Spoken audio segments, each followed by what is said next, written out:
একটা রেফারেন্স দিয়ে বলার চেষ্টা করে যে এখানে আপিল করবে কি না, অথচ নির্বাচন কমিশন কিন্তু তার যে আইনজীবী প্যানেল রয়েছে, তার যে বিজ্ঞ আইনজীবীরা রয়েছেন এবং তার যে প্রক্রিয়া রয়েছে সেটি সম্পন্ন করে পূর্ণাঙ্গ কমিশন মিলেই কিন্তু সিদ্ধান্ত দিয়ে গ্যাজেট প্রকাশ করে ফেলেছে।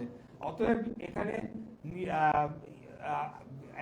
স্থানীয় সরকার মন্ত্রণালয় কি নির্বাচন কমিশনকে অলমোস্ট নির্দেশনা দিতে পারে কিনা সেই বিষয়টি এখন প্রশ্নে চলে এসেছে। তো এখানে আমরা দেখছি যে নির্বাচন কমিশনের উপর ইতিমধ্যেই এই সরকার এক ধরনের হস্তক্ষেপ শুরু করেছে এবং সেটি আগামী জাতীয় নির্বাচনের আগে কি ধরনের প্রভাব ফেলতে পারে সেটা নিয়ে জনগণ এখন শঙ্কিত হয়ে পড়েছে।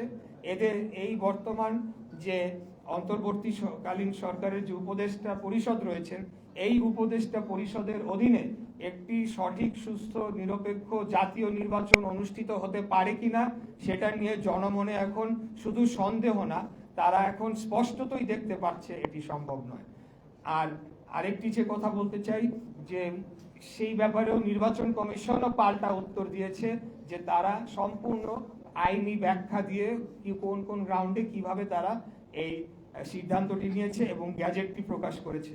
সেটি পাওয়ার পরে স্থানীয় সরকার মন্ত্রণালয় তারা এখন কালক্ষেপণ করার জন্য আবারও চিঠি দিয়েছে। এখন কোথায় দিয়েছে সেটা বলতে পারছি না, কেউ বলছে আইন মন্ত্রণালয় দিয়েছে, কেউ বলছে সলিসিটর অফিসে দিয়েছে, নানা ধরনের কালক্ষেপণের আশ্রয় তারা নিয়েছে।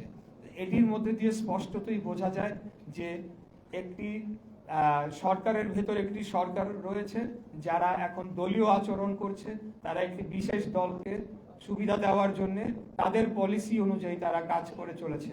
কারণ এর মাঝে আরেকটি ঘটনা আপনারা দেখতে পাবেন যে এনসিপি থেকে একটি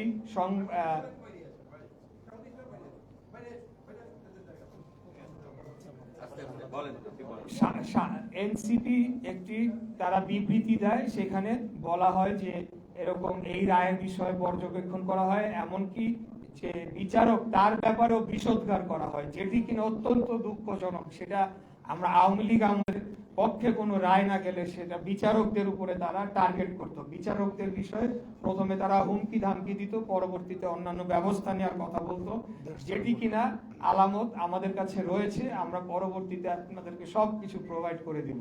তো আমার প্রশ্ন হচ্ছে যে এনসিপি যদি গণ অভ্যুত্থান পরবর্তী সরকার বা গণ অভ্যুত্থানের ফসল, আমি ইশরাক হোসেন, আমি কি শেখ হাসিনার পক্ষের কেউ ছিলাম, নাকি শেখ হাসিনার বিপক্ষে আন্দোলনটাও কম করেছি, নাকি শেখ হাসিনার মধুকে আমি রাজনীতি করেছি, সেটার জবাব জনগণ জানে কিভাবে দিতে হয়, এই সরকারকে প্রয়োজন সম্মত দিয়ে দিবে। তো আমার বিপক্ষে কেন? তার কারণ হচ্ছে জাস্ট বিকজ আমি বিএনপির প্রার্থী, ধানের শীষের মনোনীত প্রার্থী, এবং তারা চাচ্ছে যে তাদের নিজস্ব দলীয় ব্যক্তিদেরকে প্রশাসক হিসেবে বসাবে এবং আগামী নির্বাচনের সময় একটা ফায়দা লুটবে। এবং বর্তমানে যে অর্থনৈতিক লুটপাট চলছে নগর ভবন কেন্দ্রিক এবং বিভিন্ন ঠিকাদারি, বিভিন্ন বিল, সব কিছুতে সেগুলা চলমান রাখার জন্য তারা এখন আমাকে বাধা প্রদান করার সিদ্ধান্ত নিয়েছে। তো এখন আমি আপনাদেরকে আবারও সব কিছুর শেষে যেটা বলতে চাই যে আইনি বিষয়ে আমরা জোরালো ভাবে আমরা জোর দিচ্ছি, অন্য কোনো কিছু আমরা করছি না। আমরা কোনো আন্দোলনের দলীয় ঘোষণাও দিই নাই, কিছুই করি নাই। জনগণ স্বতঃস্ফূর্তভাবে তারা প্রতিবাদ করছে, এটা জনগণের অধিকার, তারা প্রতিবাদ করতেই পারে এবং করেই যাবে, আমি আশা রাখি। এখন গ্যাজেট প্রকাশের 20 দিন হয়ে গিয়েছে, এখন পর্যন্ত কেন শপথ গ্রহণ করানোর কোনো পদক্ষেপ নেওয়া হচ্ছে না এবং কালক্ষেপণ করা হচ্ছে?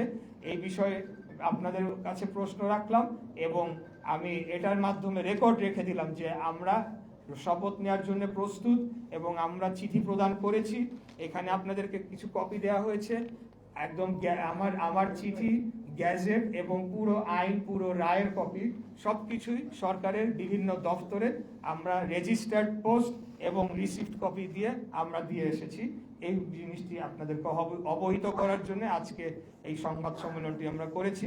আমি আপনাদের সকলকে আবারও ধন্যবাদ জানাচ্ছি, অত্যন্ত ধৈর্য সহকারে আপনারা আমার সংবাদ সম্মেলনটিতে অংশগ্রহণ করেছেন, স্থান সংকুলন হওয়া সত্ত্বেও, এবং এই স্বল্প সময় যে আপনারা এসেছেন সেটার জন্য আপনাদের কাছে আন্তরিকভাবে কৃতজ্ঞতা প্রকাশ করছি। ধন্যবাদ সবাইকে। আসসালামু আলাইকুম।